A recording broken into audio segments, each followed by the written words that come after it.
হাতে বিশাল এক মানকচু তুলে দিয়ে অনুষ্ঠানের প্রধান অতিথিকে বরণ করলেন কৃষকেরা।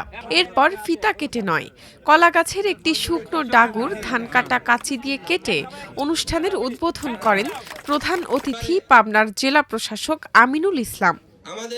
১১ মে পাবনার ঈশ্বরদী উপজেলার পতিরাজপুর এলাকায় কৃষকদের সঙ্গে মতবিনিময় অনুষ্ঠানে দেখা যায় এ ভিন্নধর্মী চিত্র। পুরো আয়োজনটি সাজানো হয় কৃষি পণ্য দিয়ে।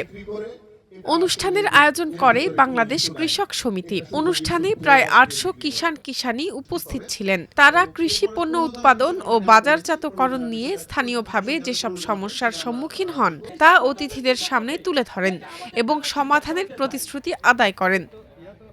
অনুষ্ঠানে অন্য অতিথিদের মধ্যে ছিলেন পাবনা জেলা কৃষি সম্প্রসারণ অধিদপ্তরের উপপরিচালক জাহাঙ্গীর আলম পাটোয়ারি, সহকারী পুলিশ সুপার প্রণব কুমার, ঈশ্বরদী উপজেলা নির্বাহী কর্মকর্তা হাসান মোহাম্মদ সোয়াইব। কৃষি পণ্য দিয়ে সাজানো এই আয়োজন দেখে কৃষকদের সৃজনশীলতার প্রশংসা করেন প্রধান অতিথি জেলা প্রশাসক আমিনুল ইসলাম। তিনি বলেন, ঈশ্বরদীর কৃষকেরাই দেশের কৃষিতে বিপ্লব ঘটাবেন।